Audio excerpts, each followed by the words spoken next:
The biggest game of the weekend had the biggest performers of the weekend. Hey, how are you folks? Jason Horowitz. Glad to be with you on Week 16's edition of Gillette's Phenomenal Players. And while the 1 seed was on the line in 2 places, you didn't expect big offensive numbers from the Steelers or the Titans. And while Chris Johnson had a surprisingly good game and a win and a top seed clincher, it was the battle for the top seed in the NFC that produced all 3 of the top rushing performances fantasy-wise. Start with the winning running backs and the best Giants rushing day as a team in 49 years. Derek Ward, 4th best individual total in franchise history, piling up 215 on the ground on just 15 carries. Brandon Jacobs, on the other hand, he reaped the fantasy benefits, 3 touchdowns, all from close range. The 2, along with the offensive line, the reason the Giants able to come back and beat the Panthers, clinching home field advantage throughout the NFC playoffs. Now, normally we don't give awards to players on losing teams, but for 2 reasons, we need to acknowledge DeAngelo Williams. For one,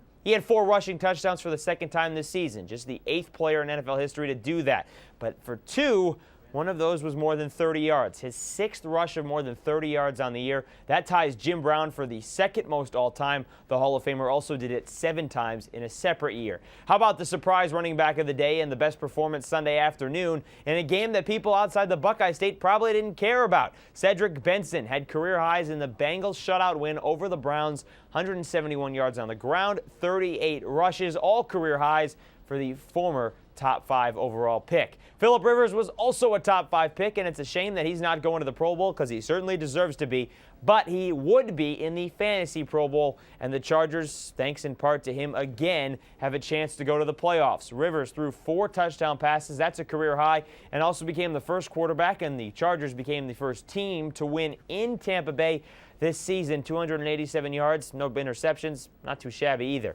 And how about Matt CASSEL for a 2nd straight week? Maybe it was because the Cardinals didn't want to be in New England, or maybe it was just because the Patriots played that much better. But for a 2nd straight week, CASSEL directed the Pats to 45-plus points. Running game a big part, but CASSEL 345 yards and 3 touchdowns in a day built for Frosty the Snowman. And, of course, for everything else fantasy, be sure to stay with CBSSports.com and stay up to date all week long. Hope some of Gillette's phenomenal players helped you win your fantasy football Super Bowl, or for those of you still playing, get in to your Super Bowl. That'll do it for this edition, but for more, be sure to stay with CBSSports.com. I'm Jason Horowitz. Take care, folks.